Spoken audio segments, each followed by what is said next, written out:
14, 15, 16, 17 जून जो कि उत्तराखंड कभी नहीं भूल पाएगा।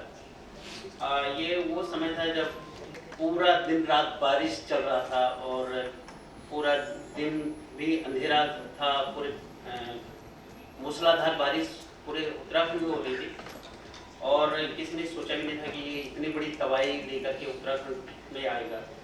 उस दौरान मंदाकिनी की आवाज़ और पीपुल्स पावर कलेक्टिव कोलैबोरेशन में पूरे तैयारी में था प्रशिक्षण और सामुदायिक रेडियो के क्षमता विकास को लेकर के उसकी तैयारियां चल रही थी और ये सब हुआ रह गया था। तो उस दौरान हम अपने आप को एक बहुत बड़े दुर्भाग्य में देख रहे थे जब हम ऑन ईयर नहीं कर रहे थे, जब रेडियो की वहाँ पे बहुत सख्त ज़रूरत थी वहाँ की कम्युनिटी को, और हम नैरोकास्ट उस एरिया में कर रहे थे उस सिचुएशन में। और नैरोकास्ट का डिजास्टर में ज़्यादा बड़ा हमने देखा नहीं, क्योंकि चीज़ें बदलती रहती है और हम जो कार्यक्रम बनाते हैं 1 घंटे के बाद पता चलता है कि वो रिलीफ केंद्र तो वहाँ से शिफ्ट हो गया या रोड दूसरी साइड में भी टूट गया। तो जो प्री प्रोडक्शन वाले कार्यक्रम होते हैं वो बिल्कुल फायदेमंद नहीं हो पा रहे थे। तो हमने अपने स्तर पे अपने सीमित संसाधनों के बलबूते पे जितने एरिया में हमारा पहुंच था वहाँ पे भोंपो लगा करके अनाउंसमेंट करना, लोगों को बताना कहाँ पे रिलीफ का उनको मिल सकता है, कहाँ पे उनका राशन मिल सकता है, कहाँ पे कपड़े मिल सकते हैं। तो इस तरह से मंदाकिनी की आवाज़ ने वहाँ पे कार्य किया।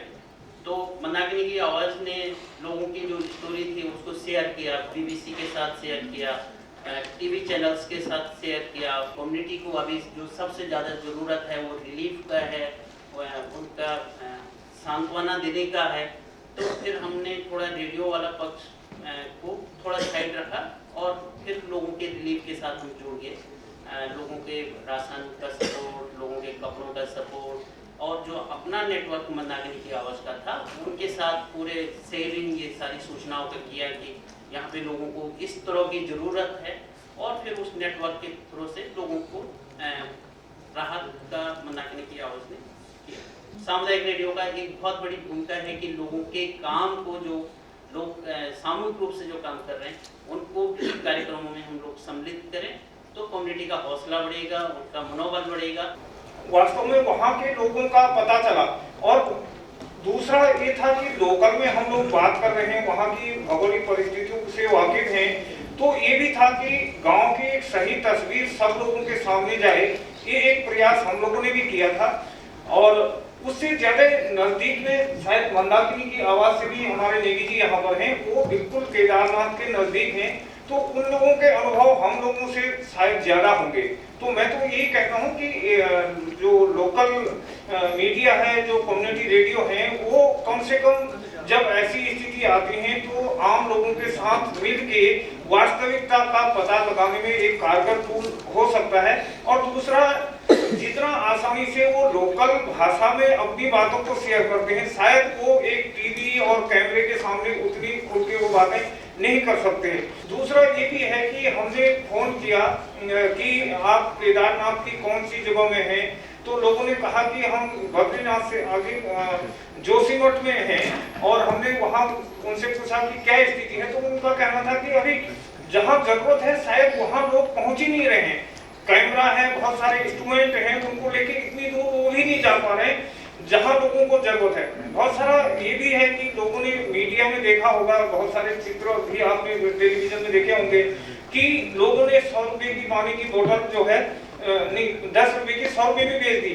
और कहीं कहीं ऐसे भी गाँव हैं जिन लोगों ने अपने गाँव में लोगों को ठहरा के जितना राशन था उसको उन लोगों के साथ शेयर किया, तो वो तस्वीर नहीं आ पाती। और इसका पता कम्युनिटी रेडियो बहुत अच्छी तरीके से लगा सकता है और वो लोगों की बातों को सही जगह पर पहुंचा सकता है।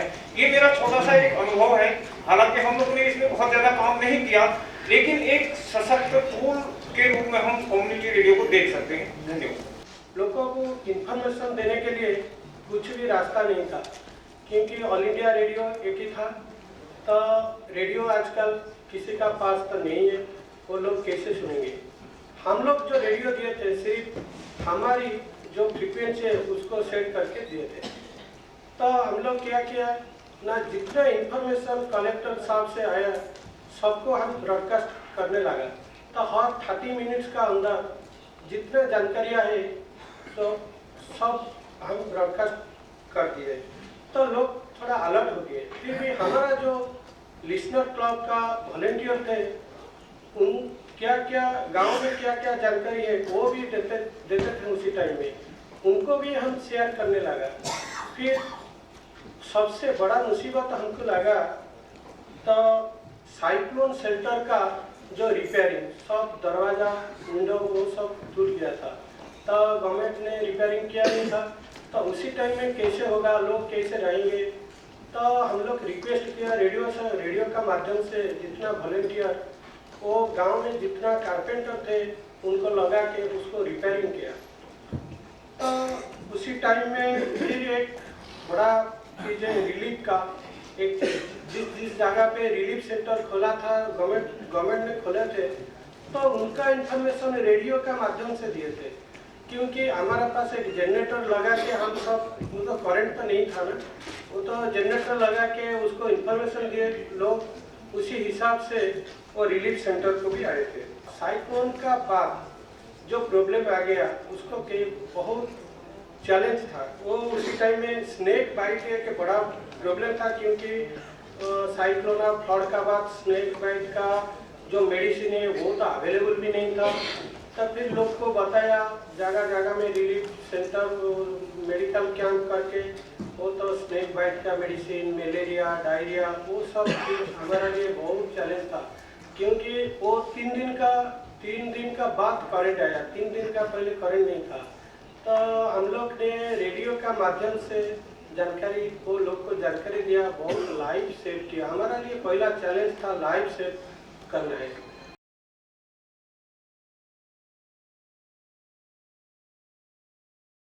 NDM's priority is how to involve community in disaster risk communities.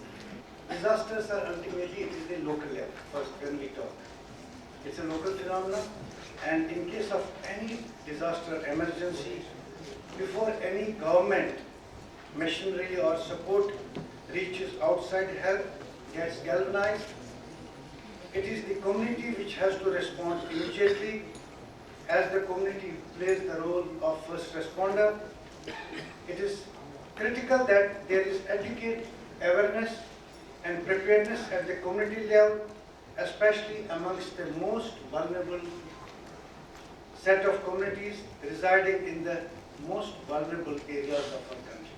Horizontal communication among members of a local community and sharing experiences is vital, is not only addressing the risk of disasters, but also in providing efficient relief, response and rehabilitation actions. Also aware that local community media, in particularly radio, played a vital role in the humanitarian response to the victims, especially in the 2011 Fukushima, Japan earthquake.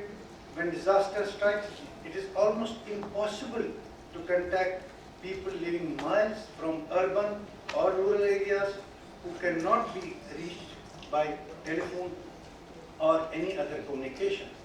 Alerting them to a disaster over the radio is perhaps the only way of sounding the alarm.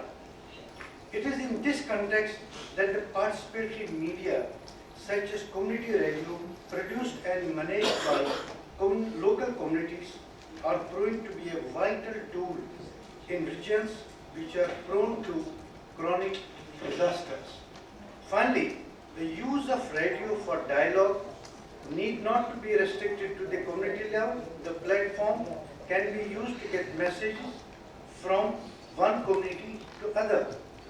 Talking about Uttarakhand, which my friend Mr. Mohan mentioned, the region ravaged by floods has not only 3 community radio stations. Radio stations they did a commendable job broadcasting live programs that informed and sensitized the community during the Uttarakhand disaster, when especially about the cyclone Phyllis, which was also mentioned in October 2013. more than 4 lakh people had to be evacuated from their homes to the shelters. They knew where to go and when to go because of massive efforts by media. Community radio played a major part in its operation,